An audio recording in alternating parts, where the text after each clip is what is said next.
Grab your NyQuil and make some chicken soup. Nuggets are sick. And you're probably sick over their loss to the Hawks. I'll tell you what actually went down in Ball Arena as the Nuggets fall to Atlanta and why it's probably a pretty understandable loss. Coming up on Locked On Nuggets.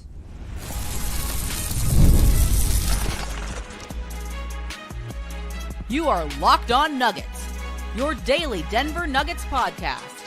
Part of the Locked On Podcast Network, your team every day. Welcome to Locked On Nuggets, your daily Denver Nuggets podcast, part of the Locked On Podcast Network, your team every day. Thanks for joining us and making us part of your day, being with us Monday through Friday, being an everydayer, making us your first listen. We appreciate you guys being part of our community. Today's show is brought to you by FanDuel. Before tip-off, check the FanDuel app and see what's dropping during NBA happy hours on Fridays. Make sure to get in on all the NFL action. My name is Matt Moore. I'm the senior NBA writer for the Action Network. I've been covering the Denver Nuggets as a credentialed reporter for 14 seasons. And I was in the building tonight as the Denver Nuggets took on the Atlanta Hawks at Ball Arena. On today's show, we'll talk about that loss to the Hawks. This will be a brisk show. It's a Friday night, and this game will not be remembered except in passing when some sort of random conversation between beat writers. We do appreciate you guys hanging out with us, though. Okay. So the Denver Nuggets lose to the Atlanta Hawks tonight, and they get blown out after pulling even in the third quarter and taking the lead for a little while. They lose 110-87, as in the fourth quarter they are outscored 36-12. It all fell apart. After the game, David Adelman said that he saw a group that was really tired in that fourth quarter. That's where they lost the game. But I was on the way home on the long, bleak ride up I-25 back here to northern Colorado. Here's the quarter-by-quarter scores. The first quarter was 30-28 Hawks. The second quarter was 28-22 Hawks. The third quarter was 25-16 Nuggets. And the fourth quarter was 36-12 Hawks. This was actually a beatdown that was masked by a great third quarter. And there's interesting things in that third quarter that I want to talk about. We'll talk about that in the second segment, in terms of how the Nuggets played. But in large part, this was just basically a beatdown that got masked. Now, we start here. No Jamal Murray tonight. No Spencer Jones tonight. Obviously, no Nikola Jokic, no Cam Johnson, and no Jonas Valanciunas. So the Nuggets were missing their best player, their second best player, probably their fifth best player, and probably their seventh best player. Well, and Spencer's probably honestly been like their fourth best player. So 1, 2, 4, 6, maybe, and 7. All out. Not great. Not great. What's I think notable here too is, and you don't know this before the game, like, oh yeah, certain guys are dealing with illness. Yeah, that happens. I mean, everybody's been sick. Like, it just goes around locker rooms. It goes around the league. That's just like a thing that happens.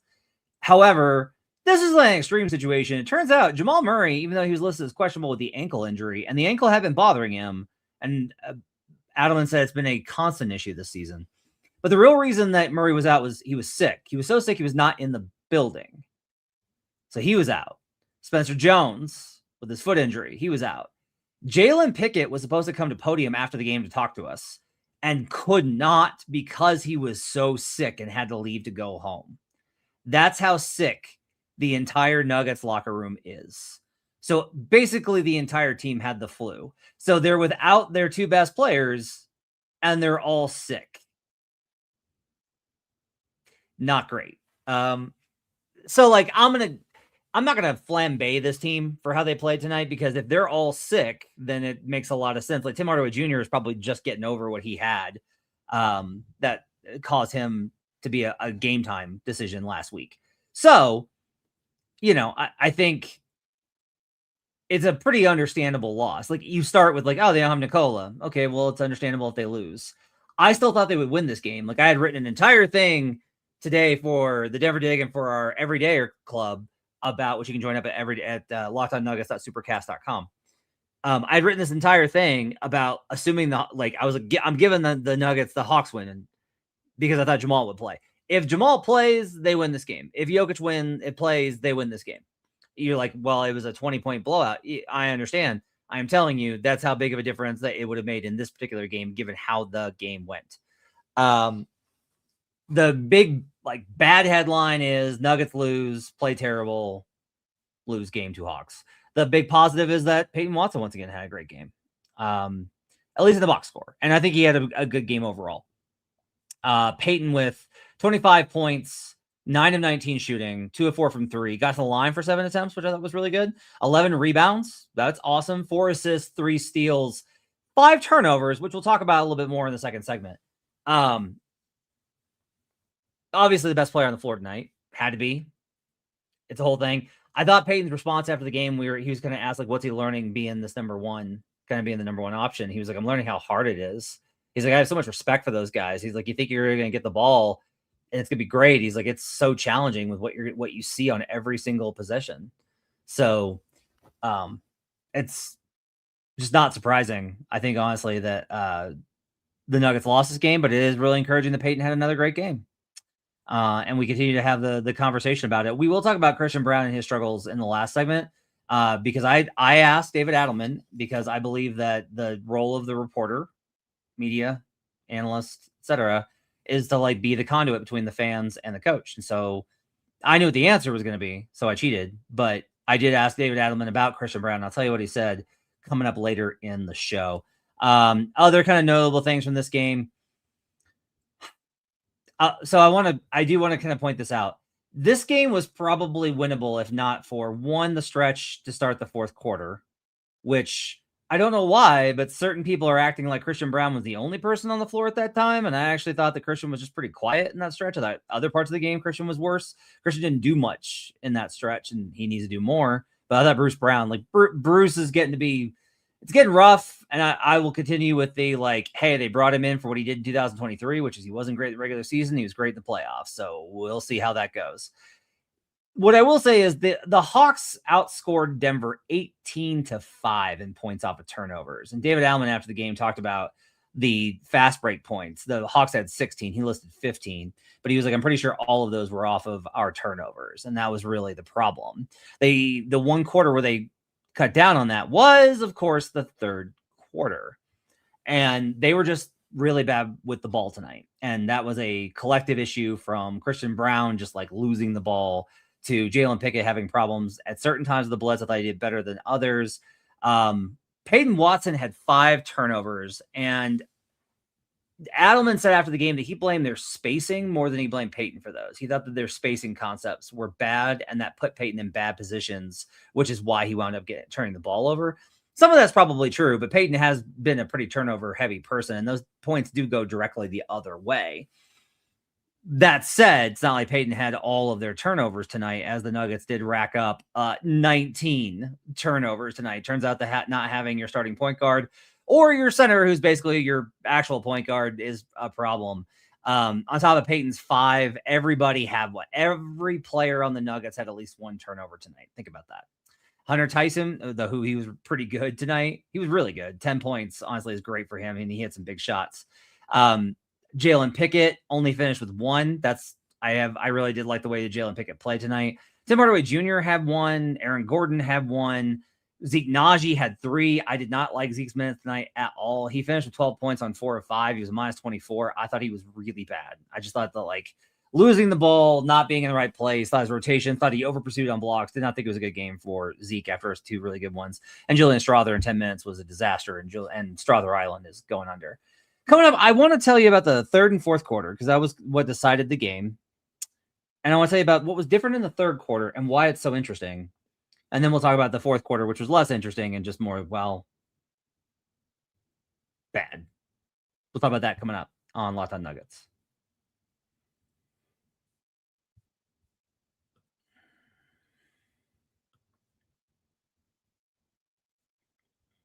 Fridays are already feeling different during basketball season. FanDuel is making them even better. Every Friday night before the games tip off, FanDuel gives fans a new way to kick off the weekend with NBA Happy Hour. NBA Happy Hour is your official pregame, a limited time window where special offers drop right inside the FanDuel app before the action starts. They gave out, it's randomized, and so you get like a bunch of different stuff depending on who you are. I got 6 different profit boosts tonight during Happy Hour, so it was awesome. It was absolutely terrific. It's really cool to check out. You can also get on the NFL games this weekend.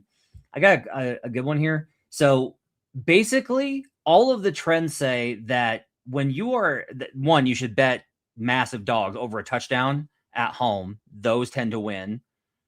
And I thought this is absolutely a crazy stat. Home dogs with a worse record. So the other team is a better team, and you're at home in the playoffs, and you're a dog, are 10-6-2.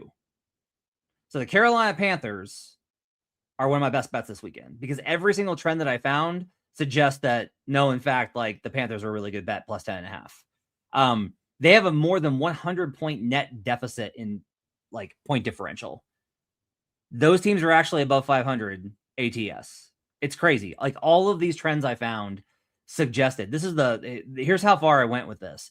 Teams who have more points, the Rams, more rush yards, the Rams, more passing yards, the Rams, and better points per play as a road favorite, the Rams, are still 2-6 against the spread. Small sample. It's really interesting. So I like the Panthers quite a bit this weekend. That's one of my favorite bets on FanDuel Sportsbook. Before tip-off, check the FanDuel app and see what's dropping during NBA happy hours every Friday from 6 to 7:30 p.m. Eastern. A little basketball, a little action, and a whole lot of Friday energy. NBA happy hour only on FanDuel, the official sportsbook partner of the NFL. We'll be right back on Locked On Nuggets.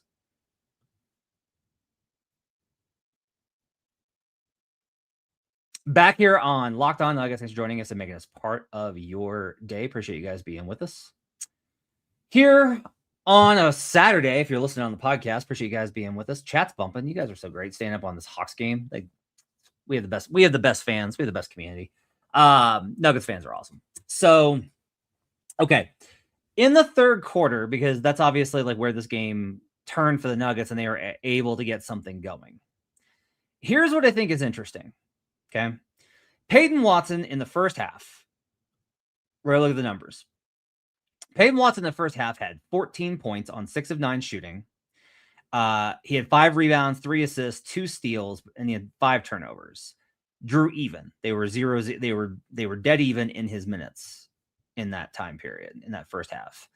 In the third quarter, Peyton Watson was 2 of 7. He only had 7 points. He had 7 points but he shot 7 times. Had 4 rebounds, no assists, 1 steal, no turnovers, and was a +9. Hunter Tyson, by the way, had all 10 points in that third quarter for him.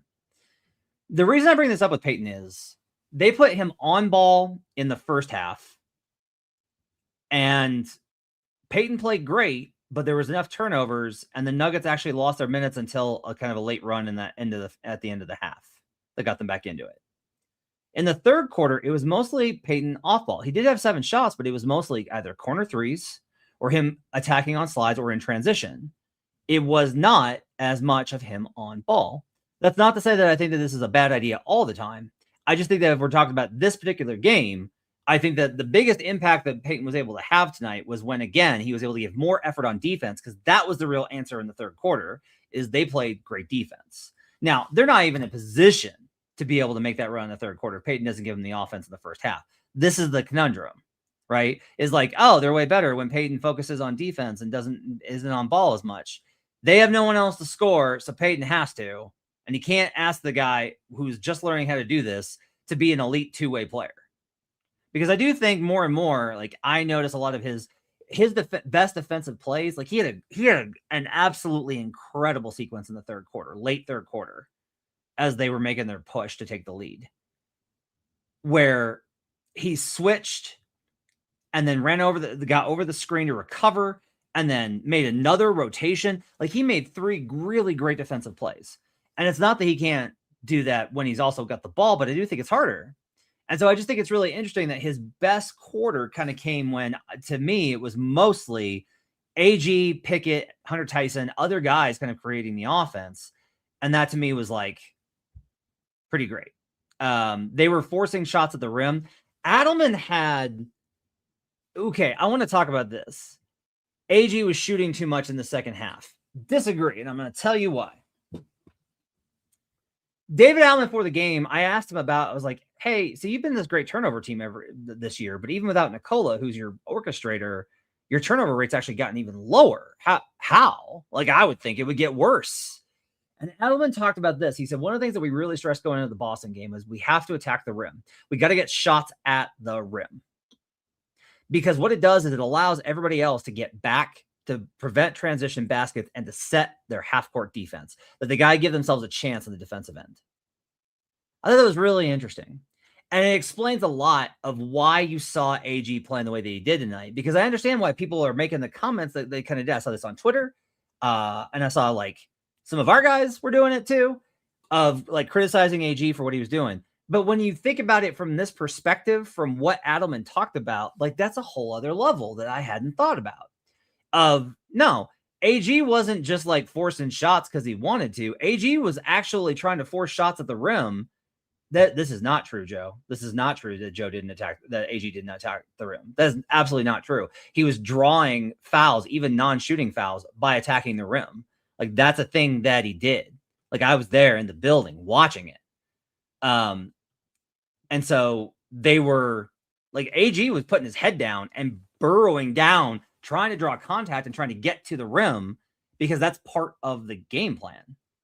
And I also just don't know why any of you would be like, AG shouldn't shoot that much. Are you kidding me? Look at the way that he's shot. Like, look at the way that he's shot recently.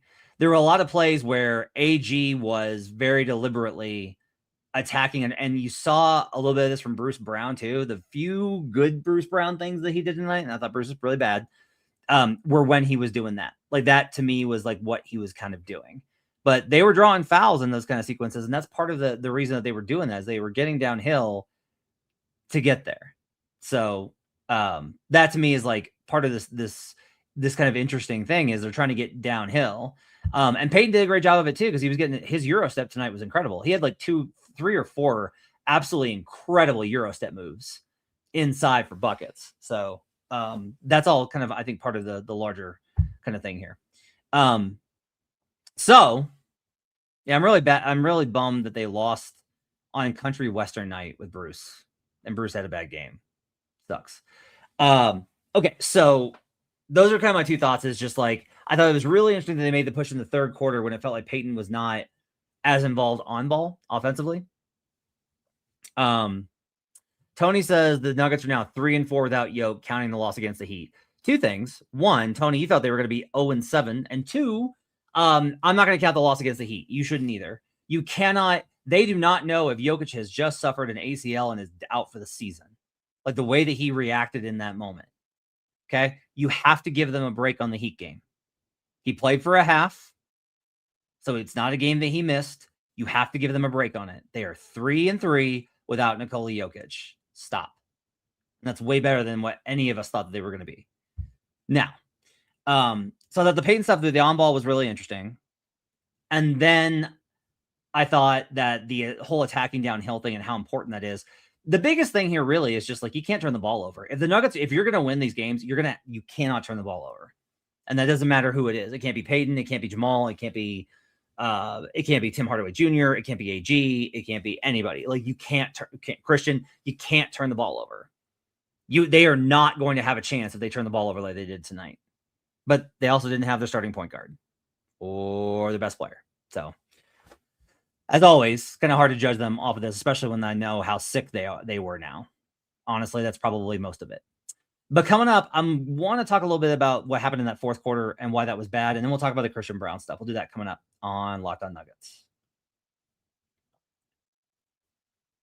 This episode is sponsored by BetterHelp. As we roll into the new year, there's a lot of pressure to choose a, quote, new you. But sometimes it isn't about reinventing yourself. It's about feeling a little less weighted down. Therapy can help you understand what's been holding you back by giving you an outside perspective on your emotions, motivations, and relationships. That's why BetterHelp can be such a helpful place to start.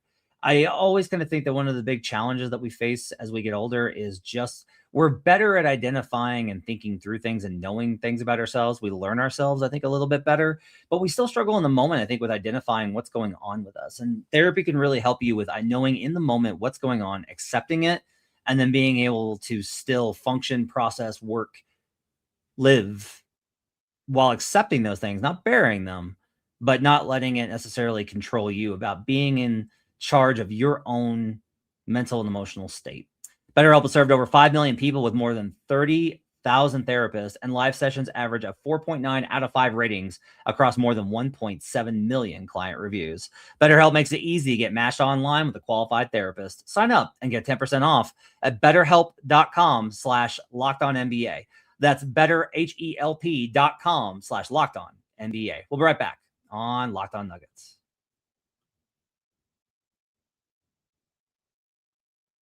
Back here on Locked On Nuggets. Thanks for joining us and making us part of your day. Appreciate you guys being with us here on a Saturday.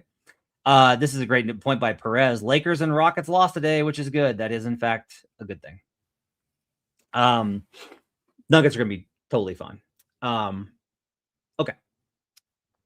Jamin says, P. Watt has to be our third option. No, he doesn't. It could be a different guy every single night. It could be, because the also thing is, hey, I will continue to say this. What's happening now is probably not what's going to happen. It might be. Maybe it's going to be what happens from now until the end of time. But more than likely, what's going to happen is some guys that are playing well now will play worse in March and in April and in the playoffs.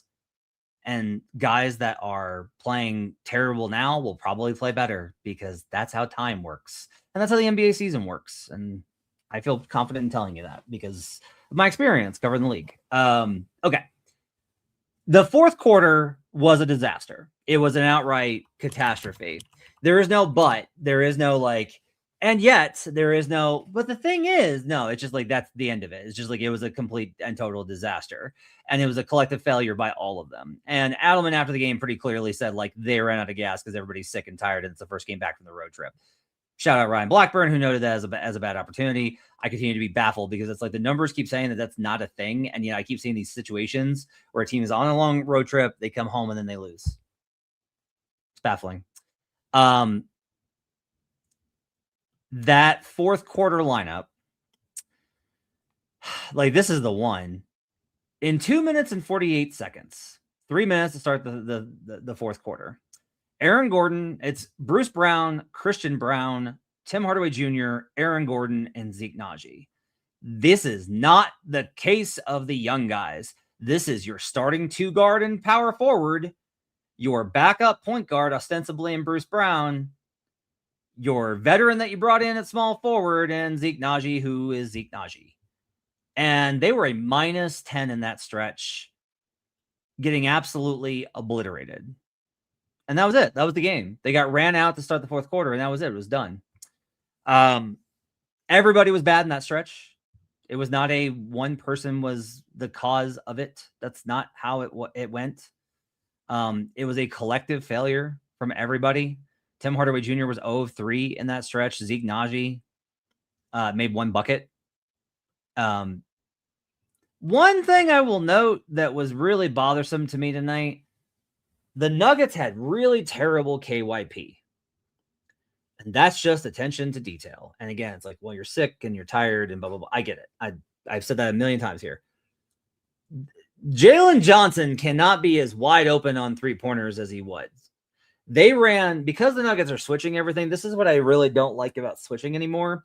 And switching defenses used to be elite. If you could switch, you were a god. Circa 2008 and really with the Warriors 16 to 2022.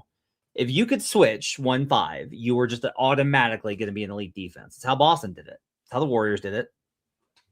Then that's changed. And nowadays, teams actually get eviscerated pretty routinely switching 1-5 because teams got better at running against it. It's easier to run 1-5 switch. And Adelman said he really liked it versus Boston. And it did, in fact, in that third quarter, I think, get really good stops. But the problem is what they wound up doing tonight was the Hawks were able to get Tim Hardaway Jr. on Jalen Johnson or Zeke Naji on Jalen Johnson and then run off-ball action or on-ball action near enough to them to draw them over because they did not have any sort of trust in each other. And then Jalen Johnson's just like open for three. You can't let he's the guy. He is the guy. It is Jalen Johnson is like, he is the Hawks version of what Kawhi Leonard is to the Clippers. He's not Kawhi Leonard, but that's what he means to them. He's their best player. You cannot just leave him open. You can't be late on your rotations. You have to respect his gravity. And it was really rough. It was just a really rough defensive quarter. Okay. Let's talk about the CB thing. There's two ways of looking at this. Okay. Because Christian's obviously really struggled. He was terrible tonight. There was a sequence where he record scratched, then drove, and then tried to get to the layup, couldn't get the angle, and then shot a side, like a floater off the glass that was short. Like, didn't reach the right angle to be even over the rim. It glanced off the side. It was terrible. He was not able, he didn't feel confident. He got a 3-pointer in the corner blocked. It's all bad. We talked about this a lot on the show with Swipa on Thursday, and I would recommend everybody go back and listen to that show because it was a really great show. And then Swipa and I argued again tonight on text chat.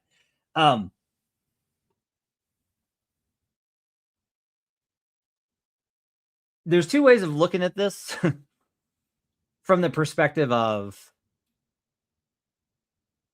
yeah, but Christian's bad, which is how fans feel. There is the practical side, and there is the philosophical side. Okay. The only real argument for bench Christian Braun, start Peyton Watson is Peyton Watson make buckets good. Christian Braun missed bad. That's it. Like, that is your only case, is like, in this tiny sample of games right now in this moment, this is what is happening. And I don't disagree. It's not like I'm sitting here saying Christian played well. He didn't. He's been trash. He's been horrible. Like, by Christian, I don't think Christian would be mad at me for saying that. And I don't usually make those kind of statements. Like, Christian's been terrible. He clearly doesn't trust that ankle. He told Bennett Durando that he tore ligaments in that ankle. He is clearly not right. However, he's been cleared and he wants to play. He is able to play. So now they could have brought him off the bench, right, to help him get ramped up, but they chose not to. And now the decision has been made. It's two.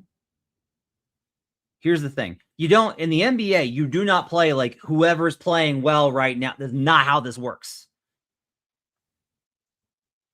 I'm going to tell you why it's just not practical and you need to get it out of your head first. Because I asked David Adelman about it. After the game, I was like, you know what? This is such a talking point. I owe it to the fans to ask this question. And I didn't want him thinking, the trick here is that you have to ask this question, because I've been on here being like, guys, they're not going to bench Christian Braun. You're being insane. Chill out. He's had bad 14 games. Calm down. I have to ask that question in a way where I'm not going to make him think that I'm asking, should you be benching Christian Braun? Because the coaches and the players, understandably, are always wary that we're trying to trap them. They think that we have an agenda. I am always like, if like my agenda is to find out what they think about whatever the interesting thing is and to not try and trap them. I don't want to trap them. I have never tried to trap a player or reporter or coach ever. If I have a position, like, I will state it in the question, right? I didn't say, how do you think Christian's been playing recently? I was like, Christian's obviously struggled. That's no, come on, look at the box score. Watch him play. You know he's been bad. So I asked him, I was like, what is the value in letting Christian play through these struggles versus reacting? I said overreacting versus overreacting and making a change. And Christian Braun, look who popped in. Dude, it is 1:48 a.m. I just got done with Locked On NBA and I saw you were live. I said, let me join my friend. So Swipa and I were going back and forth in the chat tonight. So in our text chat, I'm telling the story about what Adelman said after the game. Yeah. And what David said was, Adelman said, I know what CB helped us win a championship. I know what kind of player CB is. He's like, I'm not going to overreact. He's working his way into it. Yeah. And the end result of this, and like, I didn't want to like clear that. I tried to make this clear before you jumped in because I wanted you to like, because it's like, it comes across as me being like, Christian's not playing badly. No, he's been terrible. He's been horrible. Horrible. It's just, they're not, even if it's like, we can have the conversation about what they should do. But I want to start with the pragmatic thing, which is like, there will not be a change. Christian Braun is not leaving the starting rotation. I don't know if I can say the same about Cam Johnson when he gets back. I don't know. I just don't know. Like, maybe Peyton's played well enough and Cam Johnson goes to the bench. Maybe that's like how this whole thing ends. But what I do know is that, like, instead of everyone being like, Christian's playing badly, bench him, or Christian's playing badly, sit him down and don't play him at all. Like, he's been cleared to play. He wants to play. He can play. The question is, should he be able to play through his struggles? Because there are lots of players in the league that night to night go through struggles and their teams don't bail on them. They stick with them because they're like, we know he's going to come around. He's just got to work through this. It is okay for Christian to have had a crappy 3 months of the season. That is okay. And if you don't think that he's earned the benefit of the doubt, if you don't care that he's earned the benefit of the doubt, I don't agree. And I think it's bad process, but that's fine. But the Nuggets do. So I don't like spending a lot more time talking about something that, after talking to David Adelman, is clearly not going to change. Does that make sense? Yeah, I don't think anybody should give up on him. I think that this is probably going to all be over by the time we get to, mid-February, and he's playing great again, and it's all wash. And it's like, oh, wow, the Nuggets have a full healthy rosters, and Christian Braun just needed to get his ankle fully healthy again and getting his rhythm back offensively and getting his confidence back, I would say. Because, you talked about it before, but that bounce doesn't look the same. Like, the drive doesn't look the same. The lift doesn't look the same. So maybe he just needs to get healthy. And then, like I said, you give him 4 weeks, 5 weeks to be able to just play through it. And then he's, ready to rock and ready to go. I think we're having different conversations. I just think right now it's the record scratching halts on offense that you're seeing that I think is throwing the audience off. Yeah. And it's like, it's, and you're right in that you have been like, because you've kind of noted, you're like, look, this was a problem last year, and you're not wrong. Like, there's a reason why I never felt like Christian was a shooter, despite the above the break numbers going into last year. And then even when he shot 39%, it's just like, he doesn't feel like a guy that if it's, I think a good kind of example is, and I'm a stats guy. I am a stats guy, but even I am like, you have to marry the two. Like, you have to do the stats work and you have to watch the way that Tim Hardaway Jr. approaches his possessions. Oh yeah. Versus the way that Christian does. Yeah. Completely different. And that doesn't mean that Christian needs as loose a trigger as THJ has, but he definitely needs to be like, I'm shooting this ball. Like, when the ball is on its way to him, it's got to be, I am shooting this ball as soon as I catch it. Not, I'll catch the ball and then I'll make a decision on whether or not I should shoot it or not. Yeah. And some of that is the Jokic stuff, where this is really the key. If Nikola's not on the court, just shoot it. You can reconsider it if Joker's there. Well, I think where he gets his threes, though, I think he should shoot them anyway, because it's not like they're usually open threes to a degree. And I think sometimes what he does is he takes that, he uses the space that they've afforded him, he drives, they collapse, then he passes back to Jokic, and Jokic scores. Yeah, I mean, I think some of this is like changing the way defenses think about you. And I think it's just like, Matt, say you have someone in your life that you've been noticing at the library, and you're like, hey, they don't never notice me. Well, you always going through this other door at the side.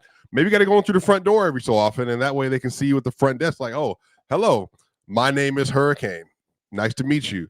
I think in this instance, it's like CB has to start shooting the ball more, just to change how the perception of how he should be guarded going forward. I think Peyton has done that. Peyton at this point is shooting enough threes that I think teams are just like, well, we can't just keep leaving him wide open constantly. At least we have to rotate and get out there. And again, I think the difference is, Matt, what I'm saying now is Peyton's shooting 42% as a starter on threes this year. If he does this throughout the rest of the season, even if he's shooting 38, 39, whatever else it is, but it's the types of threes that he's putting up, I think that fundamentally changes how you're going to be guarded over the course of a season in the playoff setting in particular. Yeah, I agree. I don't know that teams are still guarding Peyton that way, because most guys, this is what I've kind of noticed, is it takes about a season for the scouting report on you to get out. And I don't think there's a scouting report on Peyton as a shooter yet. Yeah. Like, I think that's why he's getting as many 3-point spot up opportunities as he is because they're not like, oh God, Peyton Watson's open in the corner. Like he's not facing wild closeouts. They're No. like, okay, like we'll see. Yeah. Oh no, he made another one. And then usually in game is when you start to be like, all right, guys, he's made enough. We gotta start guarding him. Now, what'll change is like that scouting report will get out, and then it gets tougher. But that's a problem for tomorrow's Nuggets, not today's. I don't, and I get the idea of like we can't afford to be working on these type of things. We're trying to win in the Western Conference, and we're trying to win a championship. My only response would be, again, I just go back to when this team is healthy, Christian Braun could literally lay on the floor drooling in the corner the entire time and never move, and the Nuggets would still be a plus 15 because of how good this offense is. That's how good it is. But and I think probably what's going to end up happening is because I've over-indexed last year so hard on how many issues they had, and then them playing versus the two best defenses in the playoffs. Yep. They're so much better this year, and I think the field is better, but the top of the field is worse than it was last year. I agree with that. To where it's like, I don't even think the field is worse. Like this is one of the things I was talking about tonight is like, the problem is in the West or in the East, it's like the Raptors were the 4 seed coming into the night. It's like, do you want the Lakers or the Raptors? Okay, I'll take the Lakers. Right? They're the 5 or 6 seed. But I don't find Houston impressive. San Antonio probably is not as good as it was in that peak in December when they won the Cup. And OKC continues to just be like, yeah, we're still really great, really dominant. Are you as good as last year? No. You're still going to win the title? Probably. But like, I just continue to kind of be of the opinion that these problems are so granular that I think that's kind of the difference is in order for there to be a substantive change in the Nuggets, whether it's a lineup change, a trade, or some sort of move, there has to be something that indicates that you are definitively short, that you're like, we do not have it. And quite honestly, firing Malone and Booth last year when they did was a tacit admission of we're not winning the title this year. They had a great run, but like you do not do that with the idea of like, and then we'll go win a title. Well, and Matt too, I'm trying to think if they continue to play well this year and they get into a top 3 seed, this will be the easiest first round I think they've ever had since the 19 playoff, not even 19 playoff. I'm not going to assure it just because it's like, I don't know who's going to like, if Phoenix winds up, if Phoenix winds up falling into that spot. I like them versus the Suns team. They're just so much more physical than them now though. Like, I think that's the difference. The Suns are dogs though, man. You said who? The Suns are dogs. No, I like them, but also Iguodala, who I like, Mark Williams, who I do like, Yeah, just, I get it. They're outmatched. I'm just saying. Yeah, for sure. Or, I mean, you can also have the situation where it's like something weird happens and then a team or there's a trade and something weird, Ant gets hurt for a month and then the Wolves fall. The Wolves don't respond and don't go into Philly and Boston and get those wins. And then they fall into the play-in. And then it's like, we're in the 2-7 versus the Minnesota Timberwolves. And the Wolves just feel like they lost their heart a little bit when Nikhil left. They just don't seem like they have the same. I think they're getting it. They're starting to play really. They have they had the most wins in the league since Thanksgiving or something like that. The best records. Yeah. They started beating the bad teams. And the other thing is, I was watching the other night. Their chemistry is so much better than it was last year. Like they're playing together. This team is like the Nuggets lost tonight. But I started off the show by talking about how in reality they lost 3 of the 4 quarters. It was really. They played terribly the whole game for the most part. The whole game, and then they had one really great quarter. One great half of a quarter. And what I said was I was like, they're not even in a position to get back in that game if Peyton doesn't do what he did in the first half. So like they needed it, but I did like Jalen Pickett tonight quite a bit. I feel like that defense was bad, but I think it was just everybody around him was a step too slow, and then they kept over helping on Pickett because of the size mismatches. So we found this out after the game. So Jalen was supposed to come to podium. Yeah. And they changed it. They were like, yeah, he's too sick. Yeah. He literally is just going home. It's crazy. Like they are all ill. Everyone's hurt and everyone's sick. And it's not probably going to get better for a week. Yeah, they have 2 back-to-backs coming up. Yeah, they do. It's gonna be great. Yeah, it's gonna be great. You got anything else in this game? Yeah, they have. Yeah, shout out to Dyson Daniels, our favorite, had a great offensive game today. Jalen Johnson finished with 29 points. Asa Newell off the bench with some really great possessions, I thought. I think he's good. I liked him as a prospect. I think he's good. Yeah, he's definitely super young still, like it's in terms of in the league. So he's still developing. One of the things I thought was really interesting about this game. So the Hawks have pretty clearly been shopping for a big. That's why they were in the AD conversations. They have a very complicated relationship with Okongwu, who only had 15 points tonight, but was plus 32 and had some incredible blocks and just made like a lot of plays versus an undersized lineup. So I thought that was just kind of interesting tonight, that like a little bit of a FU game from Onyeka Okongwu. I felt like tonight. Why? He's been there since his rookie year. It's just he's never really been the guy until this year. They have a resistance to giving him the spot. They've always kind of been like, yeah, we'll see. Yeah. He's not a traditional like center, maybe, and he's undersized a little bit. Yeah, a little bit. I think. Getting beat by Keaton. Yeah, the defense tonight was just. It's tough because it's just like, well, if you're sick, I can't really get that mad at you. If you're all so sick, you literally are just like throwing up. I just can't be that mad because the turnovers were bad. Again, you're sick, and you don't know how you're playing because you never played together. Honestly, huge shout out to Hunter Tyson for the way he played tonight, though. Yeah, he fought. He really did. He was so determined not to get in the way in the first quarter, and in the third quarter, he finally was like, "All right, screw it. I'm actually going to try." A couple of defensive stops this game too. So maybe some stuff for Cam Johnson to think about with fitting out instead of fitting in. All right, it's going to do it for Locked On Nuggets. Appreciate you guys being with us. Ryan and I will be back on Sunday night after they play Milwaukee. After the game, after the Bucks game. Hope you guys have a great weekend. Enjoy it, and we'll talk to you guys again on Sunday night. What time did the Chiefs play on Sunday? What the? Sad now. What time did the Broncos? Oh, they're on the bye. Stupid football. Dynasty over.